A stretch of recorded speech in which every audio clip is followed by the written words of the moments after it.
Bonjour, je suis Angélique, coach de vie certifiée depuis 2008. J'ai moi-même vécu l'expérience de me faire coacher et encore aujourd'hui, lorsque je n'ai pas le recul nécessaire pour clarifier ou solutionner une étape dans ma vie, je n'hésite pas à faire appel à mes mentors et surtout à utiliser au quotidien ma boîte à outils du développement personnel. C'est ce que j'ai eu envie de partager sur cette chaîne pour une vie épanouie. Est-on fait l'un pour l'autre? T'est-il déjà arrivé de rencontrer quelqu'un et de te dire de suite « Oh là, ça va pas le faire du tout » Ou es-tu en couple et tu as l'impression que vous n'avez pas évolué de la même façon, que tes aspirations de couple ne correspondent plus? Ou encore, as-tu été attiré par ton compagnon, ta compagne, parce que vous aviez les mêmes valeurs? Mais voilà, tu te rends compte que les valeurs, aussi identiques soient-elles, ne se manifestent pas de la même manière.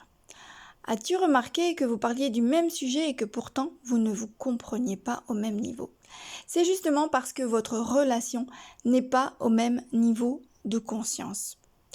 À travers le modèle de la spirale dynamique, c'est le sujet du jour, je vais t'expliquer pourquoi il est important de mettre de la conscience dans tes relations et comment se manifeste cette conscience selon là où tu en es. Au cours du prochain podcast, je vais t'expliquer pourquoi certaines relations sont toxiques et d'autres pas, en fonction de là où tu te situes, et comprendre aussi les relations conscientes grâce à la spirale dynamique ou du moins par analogie dans ce système. Il est important d'en faire une introduction de base pour pouvoir comprendre comment cela fonctionne et en faire les liens dans tes relations. Alors qu'est-ce que la spirale dynamique? C'est l'étude de l'évolution de la civilisation, mais aussi de l'individu lui-même, son organisation dans cette civilisation, dans ses relations, ses modes de pensée. On y retrouve le concept de la pyramide des besoins, les manques, les valeurs, son niveau de conscience. Si nous n'avions pas évolué, nous habiterions encore dans les cavernes, n'est-ce pas? C'est pourquoi notre évolution est primordiale. Cette spirale définit des périodes d'évolution de la civilisation à nos jours, mais également de l'individu au cours de sa vie, de son niveau de conscience de bébé à l'enfant, l'ado puis l'adulte. Attention, en réalité, il ne s'agit pas d'âge défini, mais de période, chacun ayant une évolution à son propre rythme. Il en va de même dans le couple. Vous vous mettez ensemble à un âge donné, l'un pourrait rester dans sa zone de confort sans évoluer par sécurité, tandis que l'autre pourrait évoluer de telle manière qu'il aspire à une autre vie, une autre organisation au sein de son couple, et cela ne lui correspond plus. Par exemple, vous n'avez pas beaucoup de confiance en vous lorsque vous vous mettez ensemble, et la dépendance affective est une façon de s'organiser dans le couple pour se sentir en sécurité. Bon, bien entendu, tout cela se joue au niveau inconscient. Plus vous évoluez en conscience, plus vous accroissez votre estime de soi, et moins vous avez envie d'une relation d'emprise ou de dépendance affective, et c'est là que peut se produire la scission. L'idéal, bien entendu, est d'évoluer, de grandir ensemble, d'aller vers le même chemin. Mais plus on évolue, plus la conscience grandit et évolue.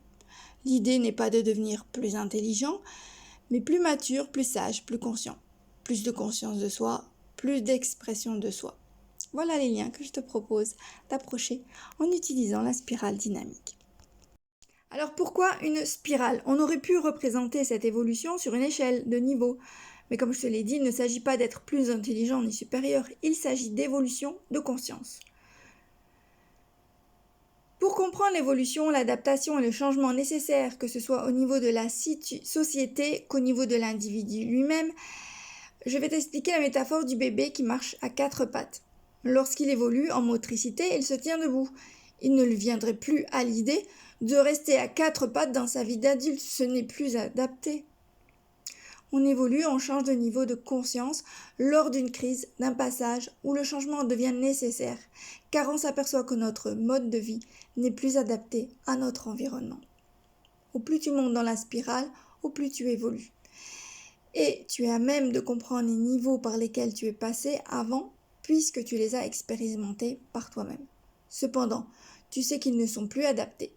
Et même si tu peux comprendre les autres niveaux que tu as déjà intégrés, il peut être inacceptable pour toi de revenir en arrière dans un système qui est devenu inadapté pour toi. En revanche, Ceux qui ne sont pas arrivés à ton niveau ne peuvent pas te comprendre malheureusement. Ils ne peuvent pas comprendre ton langage, ni ton mode de pensée ou d'organisation. Et cela cause beaucoup d'incompréhension si tu as cet environnement direct autour de toi ou un partenaire de niveau de conscience différent. Bien entendu, au cours de notre vie, ce n'est pas figé. On peut utiliser tous les niveaux que l'on a déjà intégrés, selon la situation et l'environnement. Par exemple, si tu es une personne au niveau de la communication que tu t'exprimes habituellement avec bienveillance, tu pourrais très bien régresser d'un ton au volant de voiture. Lorsque tu as évité un accident, la peur te fait réagir en mode plus agressif et tu pourrais dire des gros mots. En résumé, on passe de phase en phase. Dans la nouvelle, on a intégré l'ancienne. On la comprend, mais elle ne correspond plus, donc on évolue. Sauf réaction ou rebond du système d'avant, on peut rester longtemps dans un même niveau ou progresser rapidement, comme on peut jongler avec eux. Enfin, la spirale est représentée par des couleurs. Ces couleurs ont été instaurées pour être plus ludiques dans la compréhension. Les couleurs froides représentent les niveaux de conscience collectifs. Ces niveaux fonctionnent en tribus, en clans familiaux, en groupe, en collectif, de quoi gagner en sécurité. Tandis que les couleurs chaudes s'organisent de manière plus individuelle, parfois de manière très égocentrique, mais dans le but de se construire une identité pour amener progressivement la personne vers plus d'autonomie, cette fois de moins en moins égoïste.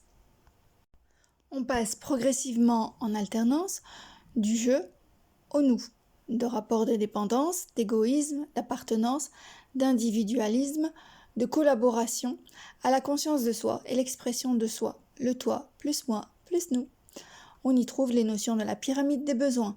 On commence par les niveaux de survie, les besoins de sécurité, d'appartenance, d'identité, pour arriver à la réalisation de soi.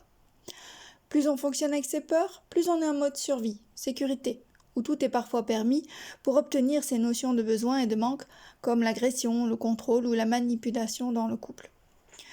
Plus au contraire on augmente notre niveau de conscience, plus nos valeurs vont se manifester de manière saine pour l'ensemble de notre environnement et dans notre couple. Au fur et à mesure que l'on augmente notre conscience, on intègre bien entendu que les besoins primaires sont essentiels pour se maintenir en vie, mais en diminuant les peurs, les manques ou besoins de sécurité, car on prend conscience de nos possibilités infinies pour se réaliser pleinement. Dans le sexe, l'évolution se traduit par un besoin de se reproduire, des besoins de se satisfaire, de montrer sa puissance et enfin d'être dans l'intimité et avec la connexion avec l'autre. Ce qui explique également les différences entre faire du sexe et s'aimer. Il est difficile d'être connecté, d'être sur la même longueur d'onde si vos aspirations de là où vous en êtes sont différentes de votre partenaire.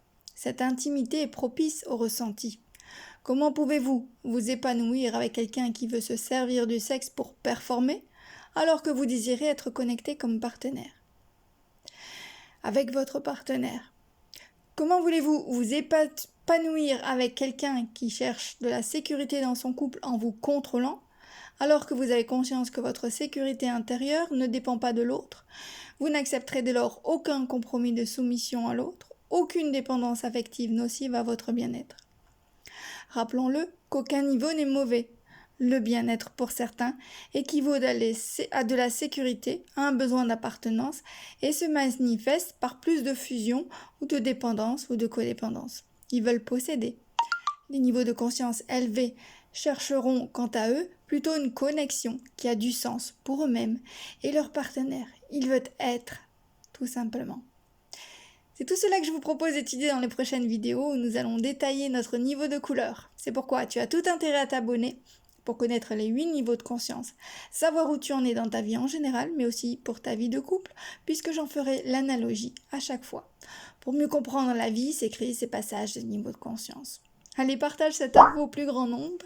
N'hésite pas à liker pour montrer ton intérêt. On se fait rendez-vous la semaine prochaine. À très bientôt.